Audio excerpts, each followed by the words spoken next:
When Audi launches something new, you can be sure they've got everything covered.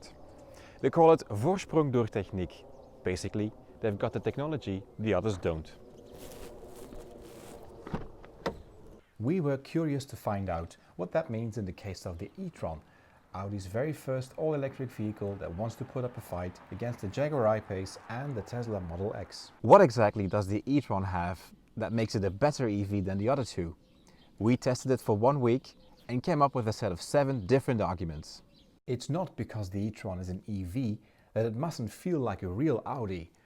The fit and finish and the materials used are everything you've come to expect from an Audi. The e-tron is a very heavy car. It weighs 2.5 tons, or nearly 400 kilos more than the I-Pace. Some of this weight is to be attributed to insulation, resulting in a very quiet cabin indeed. The optional cameras that replace the outside mirrors also do their part. However, they bring little added value in terms of practicality.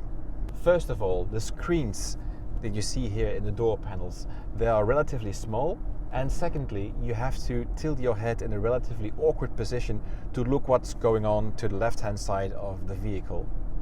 A Tesla and a Jaguar I-Pace enable you to set the regenerative braking level manually. So does this Audi, but it goes one step further. It actually takes data from the sat-nav and its radar system to recover as much energy as possible given the circumstances. That should result in more range. Topping up the battery at a DC fast charger station can be done at 150 kilowatt, or, in practical terms, the e-tron can be charged at 520 kilometers per hour. That is 50% faster than the I-Pace and even quicker than the Tesla Model X added supercharger. It's not available just yet, but later this year, charging will become even more convenient with the plug-and-charge function. You'll no longer need a card. The Audi e-tron will authorize itself and automatically unlock the charging station. Today, you can charge the e-tron at a wall box at 11 kilowatt. That's faster than the I-Pace, but not as good as a Tesla.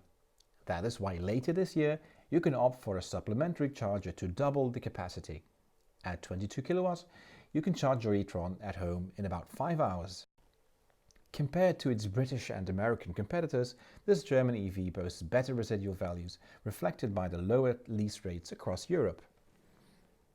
Are there things not to like about this Audi? Not many, but we do have a few suggestions for the engineers in Ingolstadt. Everything about this e-tron is premium, except for the charging cable lid. We cannot think of any reason that it should look and feel so cheap. Also, the position of the hood unlock lever is inconveniently low for an operation that you do a few times per day. Contrary to the I-Pace, there is no unlock button on the remote, something that Audi needs to reconsider. Apart from that, this e-tron is definitely recommendable, if you have the budget. To find out more about electric driving, visit fleeteurope.com and go to the New Energies channel.